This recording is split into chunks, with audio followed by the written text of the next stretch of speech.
प्रतिस्थापन विधि से हल करना है और ये बहुत इंपॉर्टेंट क्वेश्चन है, दशमलव वाला प्रश्न है, इसीलिए बच्चे इससे घबराते हैं। ध्यान दीजिएगा, बिल्कुल आसान तरीका से आपको समझा देंगे। तो सबसे पहले को हम मान लेंगे समीकरण 1, ठीक है। आपका मन है आप इसको या इसको किसी को भी समीकरण 1 मान सकते हो, और इसको हम मान लिए समीकरण 2, ठीक है।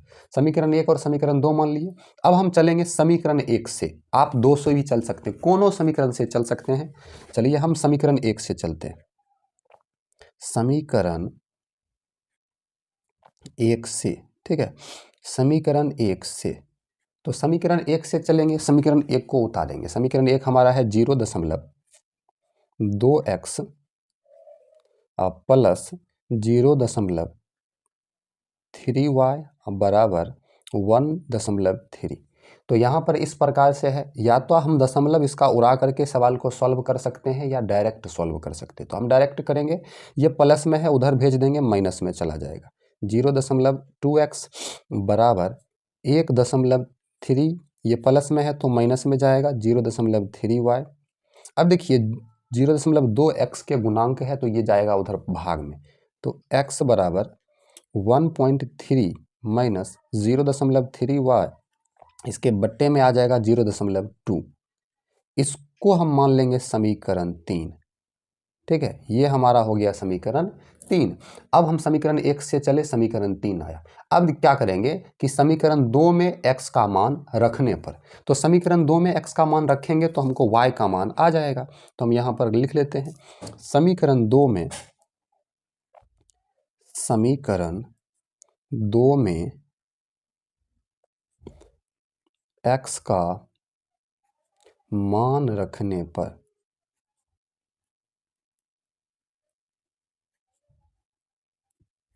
समीकरण 2 में x का मान रखने पर, अब देखिए समीकरण 2 हमारा इस प्रकार से है, इसको लिख लेंगे 0.4x, तो x है, x के जगह पर हम x का ये मान लिख लेंगे, तो लिख लेते हैं 1.3 माइनस 0.3y बट्टे 0.2, ये हमारा है, ये रख लिए x के जगह पर। अब है 0.5y प्लस में प्लस 0.5y बराबर 2.3, इस प्रकार से हम इसको लिख लिए, ठीक है।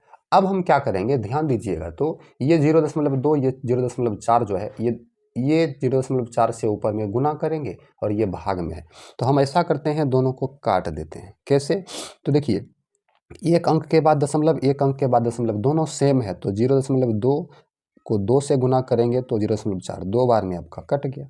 2 से 1.3 में गुना करिए, तो 2 से 1.3 में गुना करेंगे तो आपका यहाँ पर आ जाएगा, 2 से 1.3 में गुना करेंगे तो 13 दूना 26, मतलब 2.6 आ जाएगा। फिर माइनस 0.3y को 2 से गुना करेंगे तो 3 दूना 6, मतलब 0.6y आ जाएगा, प्लस 0.5 y है बराबर 2.3 है, ठीक है। अब हम क्या करेंगे, ये 2.6, इसके पहले देखिए कुछ नहीं चिन्ह है, तो नहीं कुछ रहता है तो प्लस का रहता है, इसको हम बराबर के उस पार भेज देंगे। अब यहाँ पर 0.6y माइनस में है और ये देखिए प्लस में है 0.5, तो इसमें से इसको अगर जोड़ेंगे या इसमें से इसको घटाएंगे, यही बात हुआ, तो 6 से 5 को हटा देंगे तो माइनस में 1 बचेगा, मतलब 0.1y बराबर 2.3, ये प्लस में है, इधर भेजेंगे माइनस 2.6, तो देखिए 0.1y बराबर, ये 2.3 में 2.6 को घटा देंगे तो यहाँ पर आपका 0.3 बचेगा, ठीक है, 0.3 बचेगा। अब ये 0.1y गुना में है y के, इधर भाग में चला जाएगा, मतलब y बराबर 0.3 बट्टा 0.1, तो एक अंक के बाद पॉइंट, एक अंक के बाद पॉइंट उड़ गया, 1 से 3 में भाग देंगे तो y बराबर 3 आएगा, तो y बराबर हमारा 3 आंसर आया। अब हम क्या करेंगे, y का मान हम समीकरण 3 में रखेंगे तो हमको x का मान आ जाएगा, तो हम यहाँ पर लिख देंगे कि समीकरण 3 में, ठीक है, समीकरण 3 में y का मान रखने पर, समीकरण 3 में y का मान रखने पर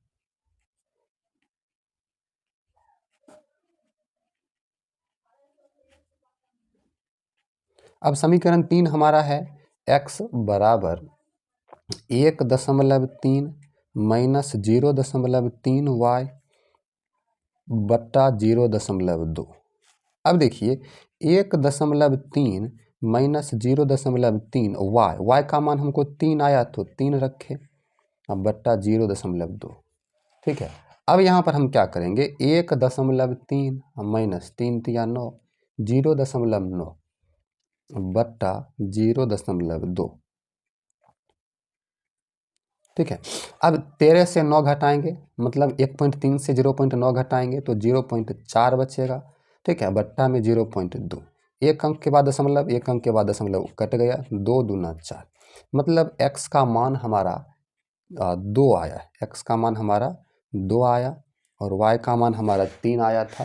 तो इस प्रकार से आपका ये जो क्वेश्चन था पॉइंट वाला, देख लीजिए, आराम से आप स्क्रीनशॉट कर लीजिए, कितना आसानी से ये आपका बन गया। ठीक है, समीकरण 1 से चले समीकरण 3 आया, समीकरण 2 में x का मान रखे y का मान आ गया और तीसरा स्टेप में समीकरण 3 में y का मान रखे। तो ये 3 स्टेप में आपका सवाल सॉल्व हो गया। वीडियो अच्छी लगी तो लाइक कर लीजिए, 2-3 बार इस वीडियो को देखिए, सीखिए, सवाल को रिवीजन कीजिए, कॉपी पर बनाइए।